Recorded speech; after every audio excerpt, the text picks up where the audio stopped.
which we think are so unique and special, in other primates and other animals. People are like, oh, well, how will you follow the law if there's no religion? Well, you're like, animals follow their own laws and they ain't got no goddamn religion. So you don't, so like when a dog is born, he ain't like, oh, I'm born, let me attack my mom. Nah, this shit doesn't happen. Oh, let me attack my brother. No, it doesn't happen. Like they're organized and their game theory operates and they have loyalty and they have, vengeance and they have gossip and they have jealousy. Animals have all those effective emotional strategies and they have grieving. So animals have those without religion and without police and without structure because they're emergent properties of effective social creatures that can communicate. So any creatures that can communicate and have sex and work in teams have human-like effective game theory behaviors. So like, people are like, oh, well, it would be so horrible without religion. We're like, all right, well, there was a time when there just wasn't any. So like, if you drop off two kids stranded somewhere, they ain't got no religion. It's them in the wilderness, So like, if you're Romulus and Remus and you're being raised by wolves in ancient Rome before Rome existed, that's the story. But there are history of people that have been abandoned in that way. I mean, there are history of children that have just literally been locked in a room for 15 years, and you can see how they worked out. And much of what makes us human generates these systems, and then people think that the system generated the human behavior, when in fact the human behavior is going to be the same anyway, and it generated the system. So I don't even remember how we got on this tangent, but that's how we roll, man. That's how we roll. Let's dive back into HEX. We'll bring it back. All right. We're going around circles.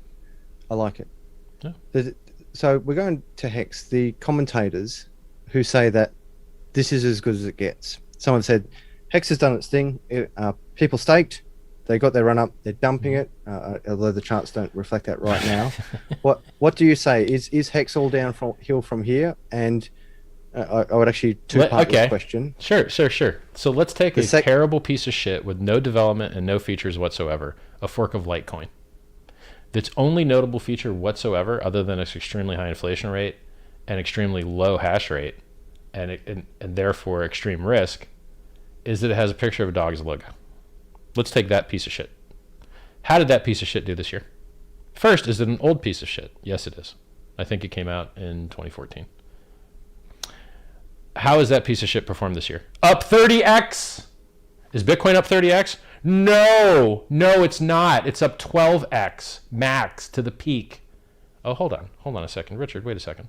Are you telling me that in this last year, a total and complete rancid piece of shit, shilled as a joke by a billionaire who didn't even buy any, but bought some fucking actual crypto, Bitcoin, he pumped this fucking bag 30x, 3x more than Bitcoin? Yes, I'm telling you that a terrible piece of shit with no progress, no development, no merit whatsoever, literally made as a joke, went up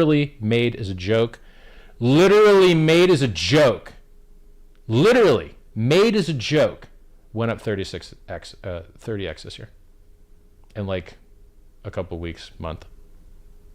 Okay, so now we have HEX. All right, well, let's take a look at HEX. Does HEX have a good logo? Yep. Who's more rabid fan? A Doge fan or a Hexagon? Have you ever seen a Dogecoin tattoo? No. Have you ever seen a HEX tattoo? I've seen like 5 or 6 or 7. People are putting HEX logo on their body because they believe. Are people locking up a Dogecoin for 15 years at a time? Nope. Are people locking up HEX for 15 years at a time? Yes. Do I see new YouTubers and new content creators making HEX shit all the time? Yes. Do I see that for Doge? Not really. Do you see live streams from the founder of Doge? Where's that motherfucker at? Yo, Doge founder, where you at, homie? Oh, he doesn't even own any anymore. He sold them all. Nah, he don't give a fuck. He's sold out. Hi, I'm Richard, the founder of HEX. I do 8-hour long live streams. You know other bitches in the cryptocurrency community that do 8-hour long live streams that aren't Hexagons? Hexagons do 24-hour live streams. Richard Hart does 8-hour live streams. We fucking crush it. We dominate it. We have more dedication. We have more product market fit. We have a unique benefit statement. Like, a piece of shitcoin went up 30x on a joke. A coin made as a joke went up 30x. So like, HEX is hitting every single metric that you would want to hit. New users, new engagement, new features. Now you can trade HEX on layer 2 with no fees, like 1 penny fee instead of on layer 1. Can you do that with Doge? Nope. Sorry, Doge, fuck yourself. Like, it's just like, we do everything so fucking good, and it's like people aren't paying attention. So yes, if I believe that the future for HEX is up and to the right. Now, I tend not to make future-looking statements for HEX because I don't think it's responsible to pretend you can predict the future. HEX price has dumped 80% roughly 5 or 6 times. So is it likely to dump again? Yeah, it is. Is it likely to pump as hell again? Probably, yeah. So, like, I'm the person that tells you the truth. I'm the honest guy. Who in the Doge community is like, yeah, man, this shit's going to dump? Who in the Bitcoin community is talking about the pending dump? Like, they're a bunch of shills that just lie to you about shit because they're trying to pump their bags. I tell you the truth, man. So I'm the only guy out there doing that. Who else out there is telling the truth in crypto? I don't know anybody's doing it like me, man. I don't. What about Charles Hoskinson? So I did a long interview with him. A lot of people are very inspired by him. Some people even say Charles Hoskinson is the Steve Jobs of crypto. You haven't heard that before? Oh God, here we go. Get the fuck out of here. Come on. I'm throwing another conversation grenade in there, people. Bro, like, what possible commonality is there at all? So what, like... No. Well, I'd go back a step and say, have you watched some of his interviews? Yeah, they're queer. Like, I mean, some of the shit he says is okay. Like, he at least speaks, like... I don't have a problem with Charles Hoskinson. He's so smart, bro. He is so smart. He's like next level. Okay. You know what? Well, you want to sell me on that shit? Set up an interview with us, and we'll see how smart he is. Maybe he is smart. Great. But here's what I know. This motherfucker helped launch Ethereum. Okay? So everybody that hates Ethereum, you guys all hate Ethereum? Well, you got to hate on Charles because he was there helping launch that shit. So all you hating ass motherfuckers out there, hate Ethereum, hate Vitalik, you also hate on him because he was there for that shit. So then he had a falling out with his homies, right? He wanted to do his own thing, just like every other fucking founder. So Gavin Wood is like, oh, I'm going to go do my own shit. I'm going to go do Polkadot. And fucking homie Cardano man is like, oh, I'm going to go do my own shit. I'm going to do the Cardano, right? And then all the little fucking founders, they go and do their own competing shit that hurts the value of the other shit. People have finite money, and that finite money gets into finite ticker symbols. And so people are like, hey, man, why don't you launch HEX on XYZ? Because I ain't pumping their bags. Fuck them. I'm not pumping their bags. I'd rather see Hexicans build something that helps Hexicans. I'm not pumping somebody else's fucking bags. So, but you're still a fan of Ethereum, yeah? Because Ethereum is the most secure blockchain. Ethereum has the best auditors. Ethereum has the best tooling infrastructure. Ethereum has the best adoption. Ethereum has the best features. Ethereum has the most secure blockchain software that exists currently. It is proven effective. It has the most on-chain liquidity for stablecoins. It has the most on-chain transactions of any blockchain ever in history ever. There's been twice as many transactions done on Ethereum in the 3 years or 4 years that it's existed, or whatever, like 6 years, than in the 10 years that Bitcoin's existed, because it has a higher performative network. The shit has earned respect.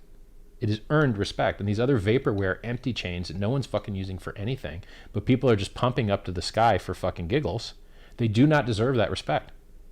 So like when Dogecoin does a 30x, am I now supposed to pretend that the software is good, or that anyone is developing anything for it, or that has any fucking features other than send? It doesn't. So we're not comparing apples with apples here, brother. This concept that because a price is high, it is therefore good, is backwards. And Warren Buffett will clear you of this disillusion. And Warren Buffett will tell you, and he is right about a lot of shit, unfortunately, not right in crypto, he'll tell you, price is what you pay. Value is what you get. But most people think that price is value. So they're like, oh, Dogecoin is expensive, must be good now. Nope. It's worse than it was previously, because now it's less secure, because now the incentives to attack the network are larger. So it was more secure before you guys pumped the price, because they don't even have their own miners. They merge mine with Litecoin, and Litecoin security sucks. We can't compare Doge with Cardano. It's too. Why not? Doge has more users. Doge has more users. Why not? Why can't you compare them? What can you do with Cardano other than send? So Pretty sure you can just send. One is a joke, and never designed to be anything else other than a meme coin. Yeah, and but only I'm a talking store about of value. software features. Can you do anything else with Cardano other than send it? No, you can't. So then they are very similar networks because you can just press send or not, and that's it. Okay, as of right now. But Ah, what is? so Hang on. vaporware, so promises They- of others, so promise coin. So you bought a security where you're Hey, hoping and Richard, praying that the work to of be others fair, pump your bags. Richard, you made a promise about Hex, and you had to Nope. develop Hex. Nope. Hex No, launched fully and totally complete, done and locked forever, with no promises of work from the others. There's no fucking code updates. There's no forks. There's none of that shit because it's complete and finished. And everyone, if they want improvements, can do it on layer 2. So we now have layer 2, 2-cent trading with Uniswap on a fork of Ethereum called Matic that has lower fees. It's an L2. We have that. Cardano doesn't have that. Dogecoin doesn't have that. We have that. But I didn't need to change the fucking code to do that because you can develop on top of it. There are people that now have developed tradable stakes. There's code in the developer chat where you can make a HEX stake and then trade shares in that HEX stake. Did we need to edit the code or change the code to do that? See, you're falling for the shit the EOS people fell for. And it's the exact same fucking playbook. Hey guys, we've got this team of people that's going to build some shit. And everyone's going to switch to our new shit because it has higher throughput and lower fees. Exact same fucking sales pitch. Exact same sales pitch the EOS guys fell for.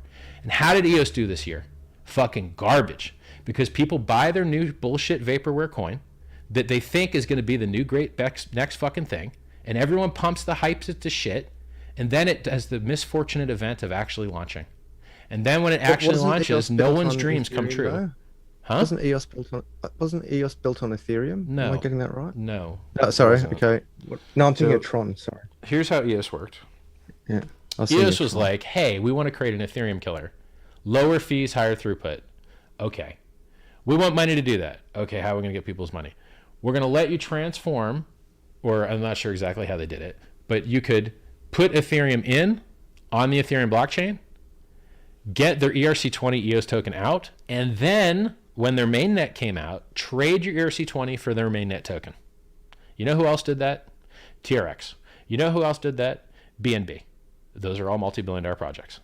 Okay, so TRX went from an ERC20 to their own mainnet. BNB went from an ERC20 to their own mainnet. EOS went from an ERC20 to their own mainnet. And I could probably list you other ones as well. Even Polkadot. I think Polkadot was an ERC20, and then they went to a mainnet. I think. I think Tezos might have done something similar too. Like, this is a very common thing. They're raising money, and then they're going to a mainnet. Okay. Now, who's building the mainnet? The people that you're enriching, the founders. Okay. And are you buying a complete finished product that is functional and operational? No, you're not. You're buying hopes and dreams.